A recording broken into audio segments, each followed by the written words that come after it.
నమస్కారం. గోరా వినియోగి ఛానల్ ప్రేక్షకులను సాదరంగా ఆహ్వానిస్తూ ఈరోజు సినిమాకు వెళ్ళే వినియోగదారుల అవస్థల గురించి మాట్లాడుకుందాం. ఎంటర్టైన్మెంట్ కోసం సినిమాలకు వెళ్ళి సినిమా టికెట్లు విపరీతంగా పెరిగిపోయి మళ్ళీగా కొన్ని స్పెషల్ షోస్కి ప్రత్యేకమైన ధరలు పెట్టి మరీ ప్రభుత్వం ప్రోత్సహించి వినియోగదారుల జేబులు ఖాళీ చేసేలాగా సినిమా నిర్మాతల్ని ప్రోత్సహిస్తున్న సందర్భాలు ఎన్నో మనం చూసాం. పాప్కార్న్ ప్యాకెట్ ఎంత ఉండాలి అంటే ఎంత ఉండాలి అన్నది నిర్ణయం ప్రభుత్వం చేయదు కాబట్టి మేము చెప్పిందే ధరని ఎవరిష్టం వచ్చిన రేట్లో దాన్ని అమ్ముతున్నారు. అది ఎసెన్షియల్ కమోడిటీ కాదు కాబట్టి ప్రభుత్వానికి దాని మీద నియంత్రణ ఉండదు. కానీ చిన్నపిల్లలతో సైతంగా అది తింటారు. చిన్న ప్యాకెట్ 5 రూపాయలు ఉండొచ్చు, పెద్ద ప్యాకెట్ 10 రూపాయలు ఉండొచ్చు, ఇంకా పెద్ద ప్యాకెట్ ఏమైనా ఉంటే 15 రూపాయలు ఉండొచ్చు. కానీ సినిమా హాల్లో కూడా ఈ పాప్కార్న్ ప్యాకెట్లు అమ్ముతున్నారు. అది ఏదో తమాషాగా ఒక ట్రేలో పాప్కార్న్ నింపిన ఒక ప్లాస్టిక్ కంటైనరు, దాంతోపాటు ఒక సాఫ్ట్ డ్రింకు, బహుశా కోంబో ఏమో 150 రూపాయలకు అమ్ముతున్నారు. మంచినీళ్ళు మనం తీసుకెళ్ళకూడదట సినిమా హాల్లోకి. మంచినీళ్ళు కూడా తీసుకెళ్ళకూడదు అన్న దౌర్భాగ్యం మనకి ఇక్కడే కనిపిస్తుంది. వాళ్ళు మంచినీళ్ళు ప్రొవైడ్ చేయరంట, తాగే నీరు. మనం మంచినీళ్ళు సీసా లోపల తీసుకెళ్ళకూడదంట. అంటే వినియోగదారుల మీద ఎంత నిర్లక్ష్య భావం ఈ సినిమా హాల్ మేనేజ్మెంట్కి ఉందో అర్థమవుతుంది. ఈ మధ్యన చైన్ సినిమా హాల్స్ వచ్చినాయి. ఒకప్పుడు ఏదో ఒక వ్యాపారస్తుడు ఒక సినిమా హాల్ కట్టుకుని దాని మీద అతను వ్యాపారం చేసుకునేవాడు. ఆ సినిమా ప్రదర్శించడంలో వచ్చిన లాభాలని చేసుకునేవాడు. ఇప్పుడు లాభాలు అలా కాదు, అక్కడ తినే ఏటరీస్ నుంచి ఈ లాభాలు పొందాలని చూస్తున్నారు. ఇవి చాలలేదు, విపరీతమైన డబ్బులు తీసుకోవడమే కాకుండా వినియోగదారులు ఏదైనా ఒక మంచి సినిమా వచ్చిందంటే ఆ సినిమా చూడటం కోసమే చూస్తారు. అసలు సినిమా ప్రారంభం కావాలి.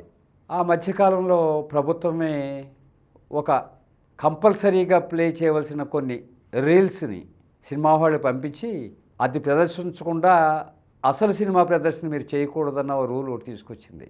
అంటే దేశభక్తిని పెంచేలాగా, లేకపోతే జాతీయ జెండాను గౌరవించేలా మరో రకంగా అలాంటివి చేసుకొచ్చింది. ఏదో అత్యవసరం ఈవేళ ఎవరు కూడా రోడ్ రూల్స్ పాటించట్లేదు అనుకుంటే ప్రభుత్వం నిర్ణయం చేసి ఆ సినిమాటోగ్రఫీ మంత్రి గారు ఆదేశాలు జారీ చేయొచ్చు. ఈ రోడ్ యాక్సిడెంట్లు చేయాలంటే హెల్మెట్లు ధరించడం కంపల్సరీ కాబట్టి దాని మీద ఏదైనా చిన్న ఫీచర్ ఫిల్మ్ చూపించండి అని ఆ ఫిల్మ్స్ కూడా వాళ్ళే సదుపాయం చేస్తారు. ఇది బాగానే ఉంది. ఏదో 1-2 సినిమా ముందు అడ్వర్టైజ్మెంట్ చూసుకోవడం పెద్ద ఇబ్బంది కాదు. బట్ కమర్షియల్ అడ్వర్టైజ్మెంట్స్ చాలా ఎప్పుడు మొదలు పెడతారా బాబు సినిమా అని ఆ సినిమా హాల్లో ఉన్న ప్రేక్షకులు నిట్టూర్పులు విడిచే వరకు ఆ అడ్వర్టైజ్మెంట్స్ కొనసాగుతూనే ఉంటాయి. అది ఎవరు అడగటం లేదు. ఏంటంటే మేము వేసుకుంటామండి, మీకు కావాలంటే రిపోర్ట్ చేసుకోండి అంటున్నారు. మరి ఈవెన్ టీవీల్లో కూడా అడ్వర్టైజ్మెంట్లు వచ్చినప్పుడు, లేకపోతే టీవీలో ఎంటర్టైన్మెంట్ సీరియల్స్ వచ్చినప్పుడు దాంట్లో అడ్వర్టైజ్మెంట్ చేసినప్పుడు ఈ అడ్వర్టైజ్మెంట్లు మొత్తం ఆ షోలో ఇంత పర్సెంటేజ్ కంటే సమయాన్ని కేటాయించకూడదు అన్నది ఏదో రూల్ పెట్టారు. మళ్ళీ దానికి ప్రీమియం ఛానల్స్ అని మళ్ళీ అమ్మి అసలు ఇందులో అడ్వర్టైజ్మెంట్లు కనపడవని. ఏదైనా డబ్బు ఎక్కువ సంపాదించడం కోసం చేసే ప్రయత్నమే ఇది. సినిమాకు వెళ్ళిన వాళ్ళైనా లేకపోతే సినిమాలు టీవీలో చూసేవాళ్ళకన్నా ఈ తప్పట్ల. కొన్ని అడ్వర్టైజ్మెంట్లో ఏదైనా మనకు ఉపయోగకరమైన ఏమైనా ఉన్నాయంటే అందులో ప్రయోజనం తక్కువ, ఆర్భాటం ఎక్కువ. ఇవి అడ్వర్టైజ్మెంట్స్ది. దీంతో విసిగి వేశారిన ఒక ప్రేక్షకుడు కంప్లైంట్ చేశాడు. ఆ సినిమా హాల్స్లో ఈ రకంగా మాకు విసుగొచ్చే వరకు అడ్వర్టైజ్మెంట్ చూపిస్తున్నారు, అసలు సినిమా ఎప్పుడు ప్రారంభిస్తారో తెలియదు, తీరా ఉత్సాహంగా సినిమా చూద్దామన్న టైంకి మాకు ఈ అడ్వర్టైజ్మెంట్లతో విసుగొస్తుంది, ఆ సినిమాని ఎంజాయ్ చేయలేకపోతున్నాము, అంచేత ఈ సమస్యను పరిష్కరించండి మరోమంటూ కన్స్యూమర్ కమిషన్ ఆశ్రయిస్తే ఆ కన్స్యూమర్ కమిషన్ వారు ఆ సినిమా హాల్ ఆ ఎగ్జిబిటర్స్కి 1,00,000 రూపాయలు ఫైన్ వేశారు. ఫైన్ వేసినప్పుడు సినిమా హాలు వాళ్ళు మరి ధనవంతులు, వాళ్ళ దగ్గర బాగా డబ్బు ఉంటుంది, ఆ లిటిగేషన్ ఎంత దూరమైనా నడిపించగల శక్తి ఉంది.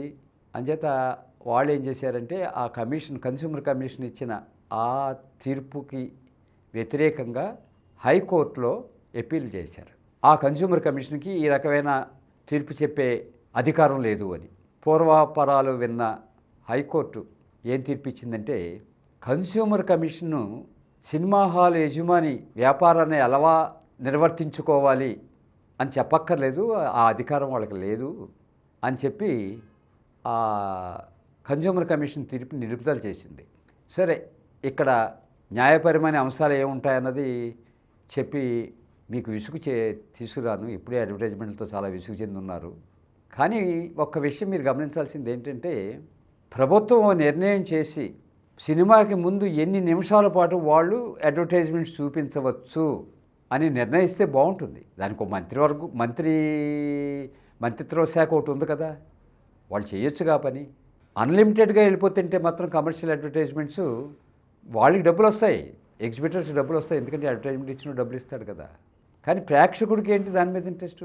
పోనీ ప్రేక్షకుడిని వివేకవంతుడిని చేయడానికి, ప్రేక్షకుడిలో సామాజికపరమైన కొంత అవగాహన కల్పించడం కోసం ప్రభుత్వ పరంగా మ్యాండేటరీ ఫిల్మ్స్ ఏమన్నా ఉంటే ఫీచర్ ఫిల్మ్స్ అవి చేసుకుంటంలో తప్పులేదు. కానీ కమర్షియల్ అడ్వర్టైజ్మెంట్స్ వెళ్ళి మనం కమర్షియల్ అడ్వర్టైజ్మెంట్ చూడటానికి కాదు కదా సినిమా హాల్కి వెళ్ళింది. మరి మాకు అది ఈ సినిమా హాల్ మాది, మా ఇష్టం మేము చూపిస్తామని అనటం కూడా మంచి సమంజసం కాదు. హైకోర్టు తీర్పు ఏం చెప్పిందంటే కన్స్యూమర్ కమిషన్కి ఆ అధికారం లేదు అంది. ఇది న్యాయపరమైన అంశం అది. అంచేత అది దాన్ని మళ్ళీ ఎవరైనా ఫర్దర్గా అప్పీల్ తీసుకెళ్తే సుప్రీంకోర్టుకి హైకోర్టు డెసిషన్ మీద ఆ తర్వాత ఏదో నిలకడగా ఒక తీర్పు వస్తుంది. ప్రేక్షకుల తరపున వినియోగదారుల తరపున మేం కోరేది ఏంటంటే దేనికైనా పరిమితి ఉండాలి. అపరిమితంగా మీరు ఏదో చేసేస్తామంటే ప్రేక్షకుడు పాప్కార్న్ 100 రూపాయలు దోచుకుంటాను, టికెట్ రూపాయన మరింత దోచుకుంటాను, బ్లాక్లో టిక్కెట్లు అమ్ముతాను, వీటిని రెగ్యులేట్ చేయడానికి ఎవరో ఒక అధికారం ఉండాలి కదా. సాధారణంగా జాయింట్ కలెక్టర్ గారు దీని మీద అజమాయిషీ ఉంటుంది. వారి దృష్టి కన్నా తీసుకెళ్ళి ఇది ఎంతవరకు న్యాయమని మనం అడగాలి. అంచేత వినియోగదారుల సంఘాలు దీని మీద దృష్టిని సేకరించి అక్కడ మనం ఏ విధంగా అయితే ఆ రకమైన దోపిడీని అడ్డుకోవాలో, 100 రూపాయల పాప్కార్న్ ఏంటో, లేదు బ్లాక్ మార్కెట్లో టిక్కెట్లు క్యూలో ఉన్నవాడు దొరకదు, బ్లాక్ మార్కెట్లు దొరుకుతుంటాయి, అదేమిటో దీన్ని పట్టించుకోవాల్సింది ఎవరో, లేకపోతే రైల్వే పాసింజర్స్కి ఒక యూనియన్ ఉన్నట్టుగా సినీ గోయర్స్ కూడా ఒక యూనియన్ తెప్పించుకుందాం. మరి కన్జ్యూమర్ అసోసియేషన్ కాదు, సినీ గోయర్స్ అసోసియేషన్ పెట్టుకుందాం. అక్కడ వాళ్ళతో సంప్రదించి ఇదిగో ఇలా ఉంటేనే మేము సినిమాలకి రాగలం, లేకపోతే ఇప్పుడున్న ఆదరణ కూడా మీకు ఉండదు, మీ ఇంటి దగ్గరే టీవీల ముందు కూర్చుని మా సినిమాలు మేము చూసుకుంటాం అని మనం ప్రకటించాల్సిన అవసరం ఉంటుందేమో ఆలోచించండి. మరో ఎపిసోడ్లో మళ్ళీ కలుద్దాం. సెలవు. ఈ కార్యక్రమం మీకు ఎంతో నచ్చింది కదా. ఇటువంటి మరిన్ని వీడియోల కోసం అనతి కాలంలోనే 20 కోట్లకు పైగా వ్యూస్ సాధించిన సమరం ఛానల్ సమర్పించు సమరం వినియోగి ఛానల్కు సబ్స్క్రైబ్ చేయండి, లైక్ చేయండి, మీ ఫ్రెండ్స్కి షేర్ చేయండి. అలాగే ప్రక్కనున్న గంట సింబల్ని ప్రెస్ చేయడం మర్చిపోకండి.